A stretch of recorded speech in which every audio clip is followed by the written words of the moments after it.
আসবো আসবো বলে বছরের পর বছর চলে যায়, তবুও সময়ের অভাবে আর আসা হয় না। তবে আজ না মেঘ না চাইতেই বৃষ্টি। আমার ভাই হঠাৎ করে ফোন দিয়েছে, বলছে আমি তোদের বাসায় আসতেছি, কিন্তু আমার তো বিশ্বাসই হচ্ছিল না। দেন আমার ভাতিজি মানে আমার ভাইয়ের মেয়ে বলছে, পুপি সত্যি সত্যি আমরা রেডি হয়ে বের হয়েছি তোমাদের বাসায় আসার জন্য। তারপর তো ঠিকই শিওর হয়ে গেলাম। এখন কথা হচ্ছে কি রান্না করব। বাসায় মুরগি আছে, কিন্তু আমার ভাইয়া আবার মুরগির মাংস তেমন পছন্দ করে না, তেমন বলতে একদমই পছন্দ করে না। তারপর আমি আমার ভাইয়ের পছন্দের খাবার গরুর মাংস, চিংড়ি মাছ এগুলো নিয়ে এসে তাড়াহুড়া করে রান্না করছি, কারণ ভাইয়া যখন ফোন দিয়েছিল তখন বাজে সকাল 11:30। ভাইয়া গাজীপুরে থাকেন, গাজীপুর থেকে আমার বাসায় আসতে প্রায় 2.5 থেকে 3 ঘন্টা টাইম লাগে। এত দূর থেকে এত কষ্ট করে এসে 1 থেকে 2 ঘন্টা থেকে আবার চলে যায়, এটা আমারও ভীষণ কষ্ট লাগে। এত কষ্ট করে এসে আবার অল্প সময় থেকে চলে যায়, এর থেকে মনে হয় না আসাই ভালো। আমার কাছে মনে হয় গরুর মাংসটা হাতে মাখিয়ে রান্না করলে ভালো লাগে। মাংসটা বসিয়ে দিয়েছি আর এদিকে চিংড়ি মাছগুলো ভেজে নিব।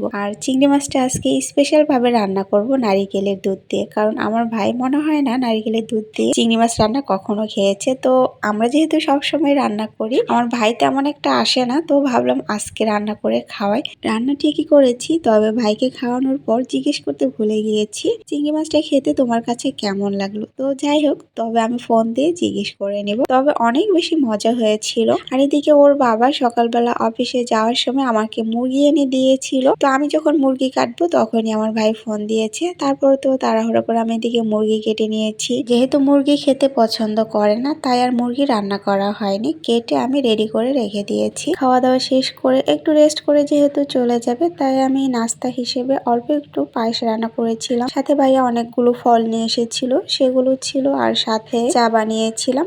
বোনের বাসায় যখন ভাই আসে, বোন যেন নতুন করে প্রাণ ফিরে পায়। ভালো থাকুক পৃথিবীর সকল ভাই।